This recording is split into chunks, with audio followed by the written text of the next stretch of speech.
Et bien bonjour à tous, c'est Satou. Aujourd'hui on se retrouve pour une nouvelle vidéo, donc comment installer FreshRSS. Donc FreshRSS, qu'est-ce que c'est?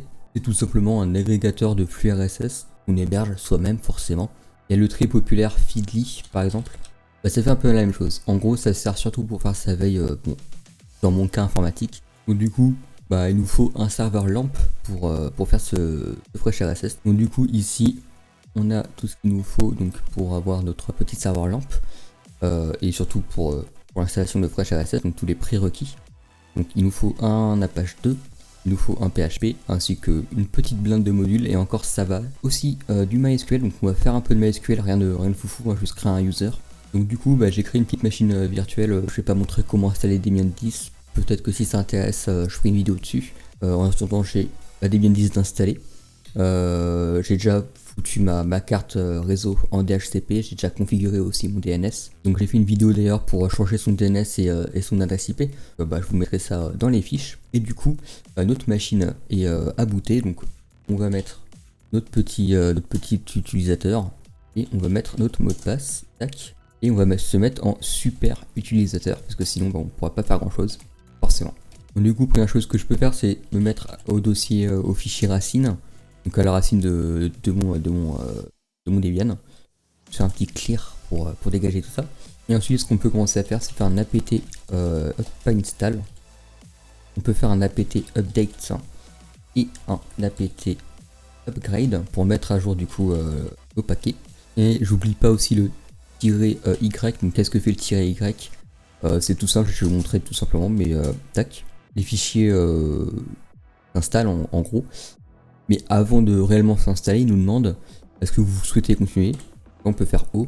Et en fait, le -s, ça sert à prévalider cette chose-là. Donc, on n'a pas besoin après d'appuyer sur O et Enter. Donc, plutôt pratique. Donc, maintenant qu'on a mis à jour notre système, on peut faire un apt install. Et là, on va installer tous les paquets dont on a besoin. On a besoin tout d'abord de Apache 2. On a besoin, on fait un espace, puis on reprend un paquet. On n'a pas besoin de faire un et comme ça comme on l'avait fait juste avant. Donc après on a besoin de MariaDB parce que c'est ce que je vais utiliser moi. Donc -serveur, on n'oublie pas. Et j'ai besoin également de Git. Git qui va nous servir de webget en gros pour récupérer le paquet, enfin, le répertoire de FreshRSS. Donc on va faire un petit -s, donc ça va installer ce qu'on lui a demandé. Donc du coup j'en profite aussi que ça s'installe. Et j'ai une petite documentation que j'ai créée ce matin même. Donc évidemment je la mettrai sur mon site, donc satoufly.fr. Je mettrai le lien directement du tuto dans la description. Donc du coup après il faut installer tout ce qui est PHP et toutes les extensions de PHP. Et là ça va être un gros paquet. Donc on va faire un apt install PHP. On a besoin de PHP-MySQL.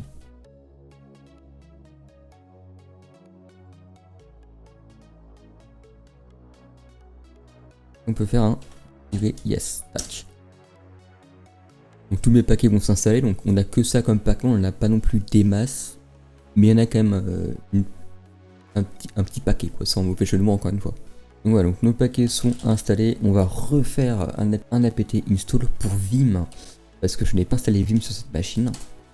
Et bah, moi je m'entraîne à utiliser ce fameux éditeur de texte, sinon vous pouvez très bien utiliser Nano, ça suffit amplement et ça fait ce que ça fait, c'est un éditeur de texte quoi.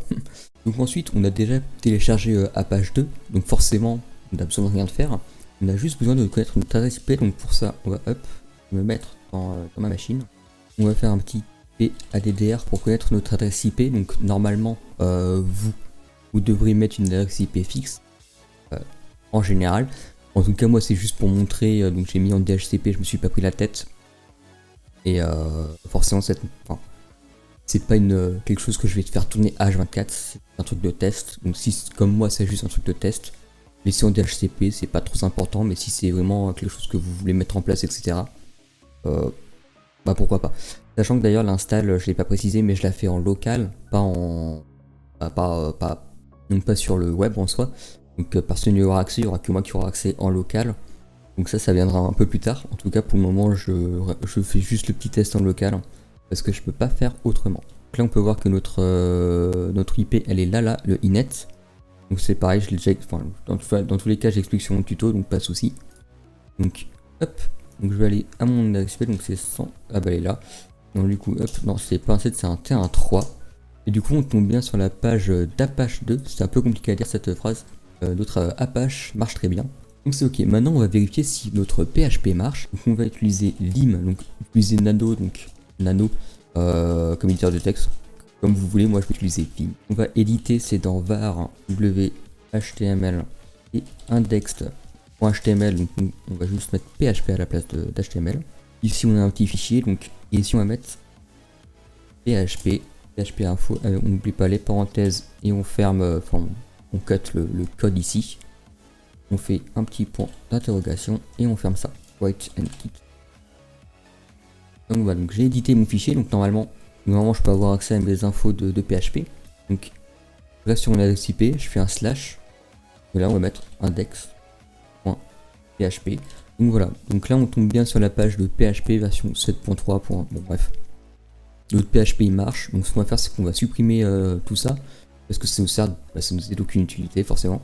Donc pour ça on va faire un remove, donc hop, on va faire un rm/var www.html et là on va mettre une petite étoile.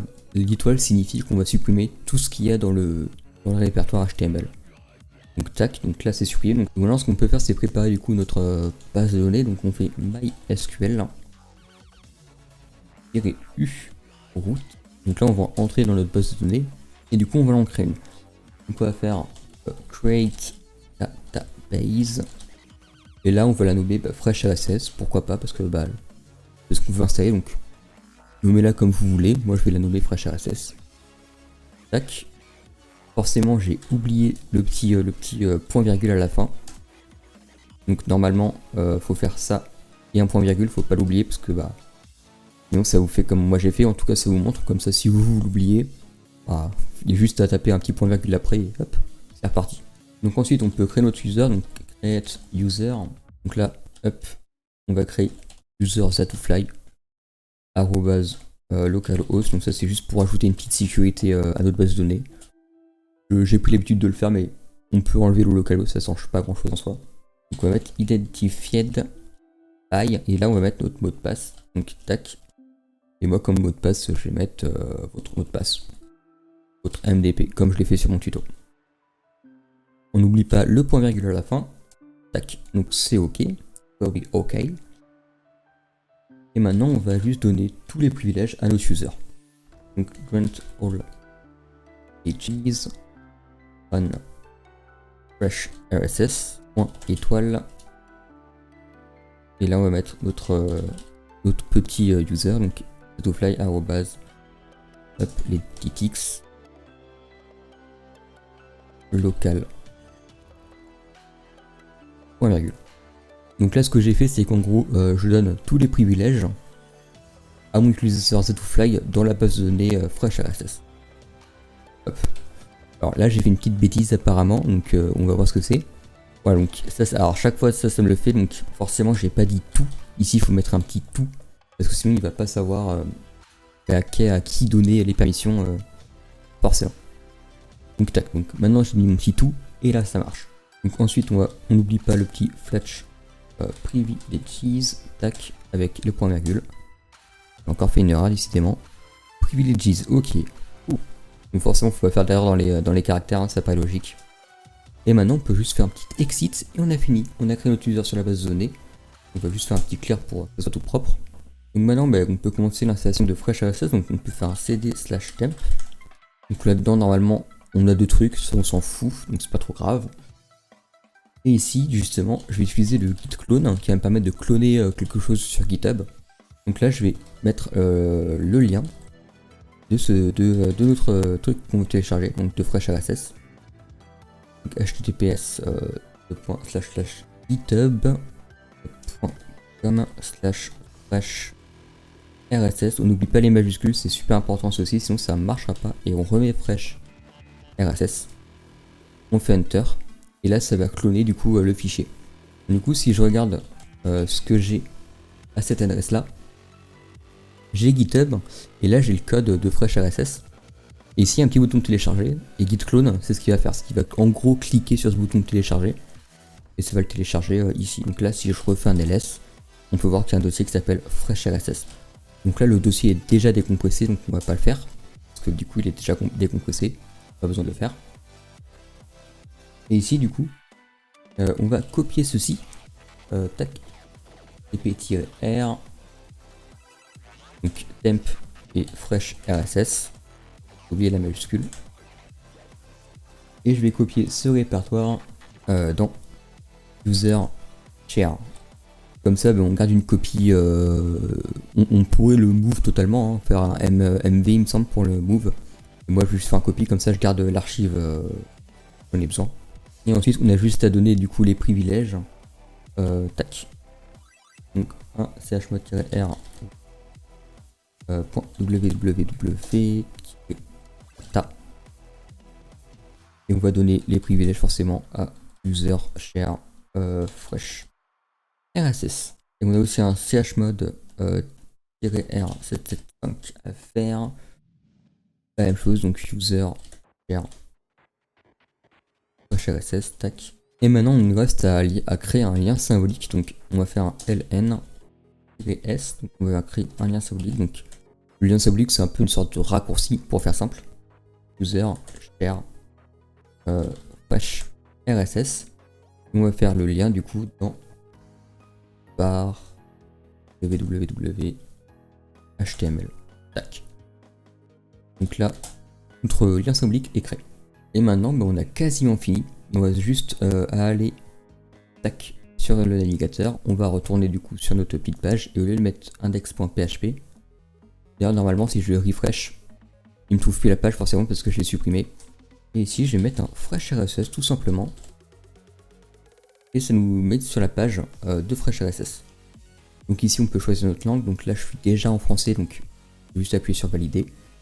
Et ici, il va faire tout le récapitulatif de tout ce qu'il a besoin en soi pour fonctionner.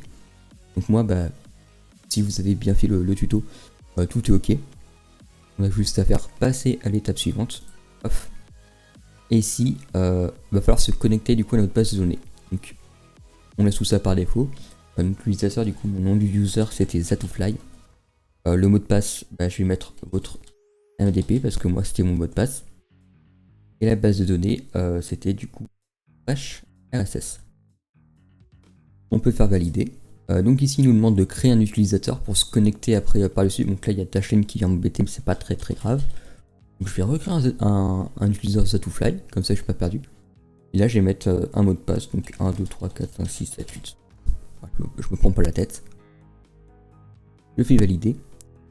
L'installation s'est bien passée. Super. Donc on fait terminer l'installation. Et ici du coup on va devoir se connecter à notre fresh RSS, donc Zatufly. Et là on va utiliser le mot de passe qu'on vient de créer. Enfin, l'utilisateur et le mot de passe qu'on vient de créer. Donc pas celui de la base de données. Je peux cliquer sur rester connecté 80 jours. Pourquoi pas, enfin 90 jours plutôt. Connexion. Et voilà. C'est fini. Donc du coup en soi le tuto pourrait se terminer là, mais bon, je vais aller un tout petit peu plus loin. On a notre petit flux RSS. Ici on a nos étiquettes, on a nos favoris, le flux principal. Et là on a des trucs sans catégorie. Donc par défaut on a juste un flux RSS, mais du coup on va dans le petit engrenage en haut à droite, ici. Et on a pas mal de choses à faire. Donc, notamment par exemple on peut aller dans affichage, portage, pour personnaliser un peu notre interface. Donc je vous invite du coup à tester, à voir un peu ce qu'il y a là-dedans. Je vais pas expliquer tout dans la vidéo forcément. C'est une vidéo d'installation, pas de présentation en soi. Et ici on a la gestion des abonnements, et là il y a un petit plus, et là on va cliquer sur. Et ici on peut ajouter des catégories. Donc moi par exemple je vais ajouter la catégorie IT, pourquoi pas. Donc là la catégorie IT a été créée. Donc si je retourne du coup, et si après je reclique là sur plus, comme ça va me ramener là où je veux. Et ici du coup on peut ajouter l'URL du flux, donc l'URL qu'on peut trouver facilement soit sur pas mal de sites. Moi je vais prendre par exemple le site de Tech2Tech. On peut voir que lui il a mis son flux RSS ici. Donc je vais cliquer dessus. Et là on a un lien. Donc ce lien on va faire un CTRL-C, donc on le copie, tac. Je vais éditer ça. Et tac, URL du flux, on va faire un CTRL-V. Et je vais le mettre du coup dans la catégorie IT. Donc ici on peut faire pas mal d'autres choses, mais bon. Moi, ça m'intéresse pas du coup pour le tuto, donc je vais juste faire ajouter. Paf. Et du coup, on peut voir que le flux Tech to Tech News machin a été ajouté. Donc là, on peut renommer le titre, etc. On peut faire pas mal de choses, donc je vous laisse regarder. Moi, je vais aller sur la page de base. Et on voit qu'ici, dans le flux principal, du coup, j'ai mes flux des updates de Fresh RSS. Et du coup, maintenant, j'ai les articles de Tech to Tech. Donc si je vais ici dans IT, on peut voir que là j'ai donc mes trucs de Tech to Tech. Donc c'est le même fonctionnement que Feedly. Donc par exemple, si j'ai envie de regarder bah, du coup cet article là, donc il a fait une vidéo hier dessus, et c'est cette vidéo qui m'a donné l'idée de faire du coup le tuto pour installer Fresh RSS, parce que bah, j'ai vu aucune vidéo sur YouTube pour installer Fresh RSS, donc je trouvais ça un peu dommage. Ou bah ouais, je m'y suis collé. Et du coup on peut voir tac, donc on peut voir l'article, donc tac, si je clique dessus, paf, ça nous ramène vers son site. Et bah, on peut lire son super article que je vous invite à lire, soit son article ou soit sa vidéo. C'est super intéressante, qui m'a appris 2-3 trucs quand même. Donc voilà, donc ce petit tuto est terminé, donc je vous invite évidemment, si vous avez apprécié le tuto, n'hésitez pas de liker la vidéo, moi ça me ferait plaisir. Si vous avez un problème, n'hésitez pas à venir sur le Discord, le lien est en description. Et aussi va poster le problème dans les commentaires, j'y répondrai dès que je vois le commentaire évidemment. Donc si vous voulez d'autres petits tutos comme ça sur Linux, sur du Windows, sur un peu tout et n'importe quoi, n'hésitez pas à me proposer des idées en commentaire. N'hésitez pas à vous abonner également pour voir toutes mes vidéos qui tombent le mercredi à 14 h. Et sur ce, bah, je vous dis à mercredi prochain 14 h pour une prochaine vidéo. Allez, ciao!